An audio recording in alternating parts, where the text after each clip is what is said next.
I'm starting to talk myself into it.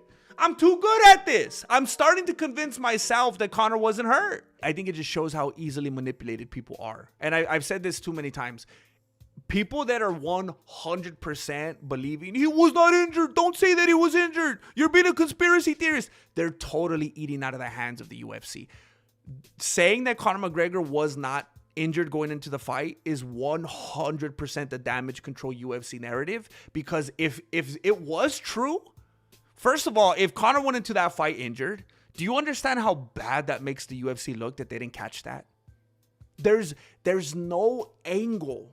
There's just no way that the UFC could give even an inch on that. They have to take a hard stance on that, because it either at the very, very, very least makes them look wildly incompetent. And that's going to look bad with the commission. That's going to look bad, even though it would be in large part the commission's fault because they're so involved with that. It makes them look bad too. They'll just get mad at each other and point the finger. It would make them look bad with Paramount, with sponsors, investors, betting, everything and anything. TKO.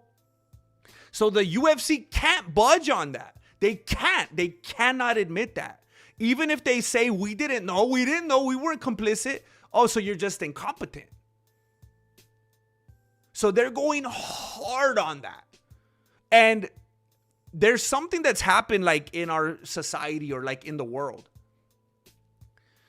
If you do anything that strays even just a little bit, even a little tiny bit away from the mainstream narrative, you're a conspiracy theorist, you're wacko.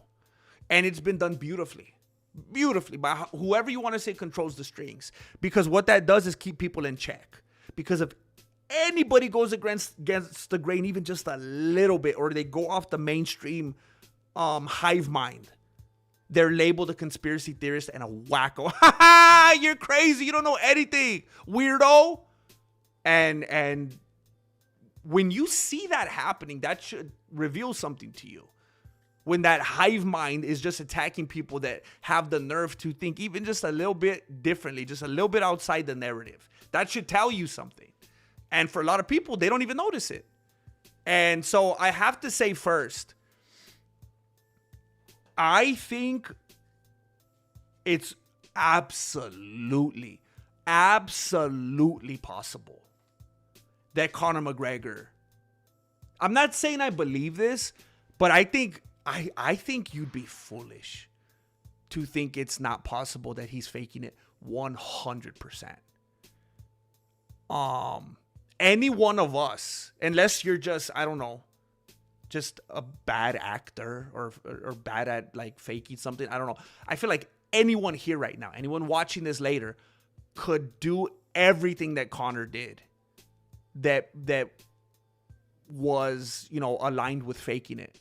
Any one of us here could have went to the ceremonial weigh-ins and stumbled and looked like we didn't know how to balance ourselves, and we had no equilibrium, and like our leg was hurt and took forever to take your sweats off and your shoes, and got in this really funky stance, this very, gingerly type of stance when you're not even wanting to put your weight down fully, when you're tying your shoes and acting like it's the first day you ever learned how to tie your shoes. It was awkward.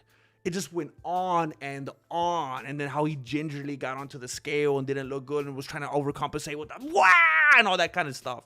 And then the next day, looking all weird when you're getting out of your shoes on the thing. And I saw somebody say, dude, his feet were sweaty.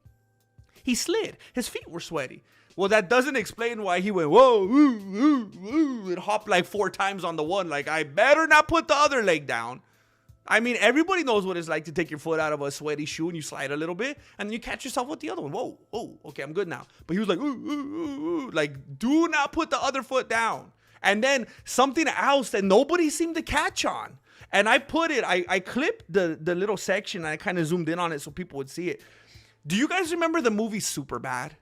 Where Michael Cera, he was in a classroom and he was staring at this girl. He was like daydreaming. He was like staring at her.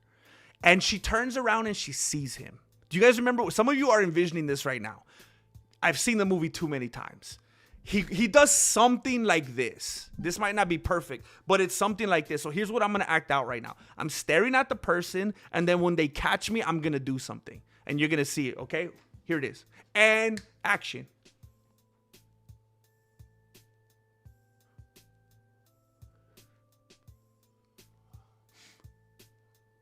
You know, you've all done something like that. Even if it's not that you're staring at someone like in a romantic fashion, maybe you're mean mugging someone. Maybe you're staring at someone while they're poking their nose when you're at a red light together, whatever it is. And then you're kind of just like dazed. You're kind of looking at them, and then they notice, and you're like, oh. You know what I'm saying? Conor McGregor, when he did that and he started hopping on his leg, and again, I focused on this, and maybe I should have taken some more time to put some words to it. But I thought the visual said everything it needed to say. He did that hop, and then he had the flag on his back. I don't know if you remember. And he did something like this. Watch. I'll try to act it out as best I can.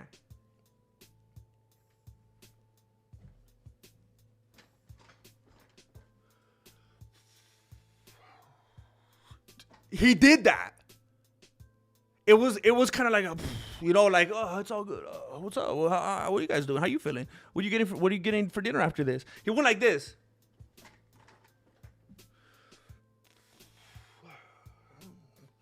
He responded facially and visually like, oh yeah, so what's going on? What's going on? It was so like he was trying to figure out how to best describe that. It's almost like you're trying to divert attention on a certain thing by just like, like it's almost like a transition, like a scene change that you're doing, like visually. Like it's like kind of the only way in that circumstance to accomplish that. And I'm just saying, the way that he did that at the ceremonial weigh-ins, the way that he did that and slipped right before the fight, that face that he made, where he's really, I mean, the dude is an aspiring actor. He didn't come on some low-budget independent film or some social media stuff, dancing with Nina Chama and stuff like that. He came in a movie with Jake Gyllenhaal, Hollywood blockbuster. He came in Roadhouse. You don't think that a dude could have the forethought to slip and then play it up like Michael Cera and just, it's like, so if he was faking it, he's the type of person that would know exactly what to do. Then he gets in there and, dude, he looked like somebody that's like, they want you to know how upset they are. Have you ever been in a situation where someone is like mad sulking and they're just like trying, and you're like, oh, are you sad? Like they just want you, they want to make sure that everyone in the room is aware. And it's like, dude, Conor, you know how many cameras are on you right now? You know how many cell phone cameras are on you right now? You know how many people are in the building? You know that everyone is here to look at you? So it's like, it was like the ultimate play up. You don't think this guy could have had the presence of mind to be, like, let's say he really was, I'll say this. If Conor McGregor really is injured, what an idiot. What an idiot having that face that he had on before the fight. To me, that's the kind of face you'd put on if you're faking it and you're trying to play it up. If I was really injured, I'd be in there like, yeah, like, I'm not going to let anyone know I'm injured. I'm smiling. I'm ready to go. But when somebody wants a certain kind of attention and they want people to notice something and they're actively trying to play into a certain narrative, now they're sulky. Now they're like, oh, what's wrong? What's wrong with him? What's happening? He gets hurt. Oh, it's because he's hurt. Poor guy. He knew. He was worried. He was scared. I'm starting to talk myself into it. I'm too good at this. I'm starting to convince myself that Conor wasn't hurt.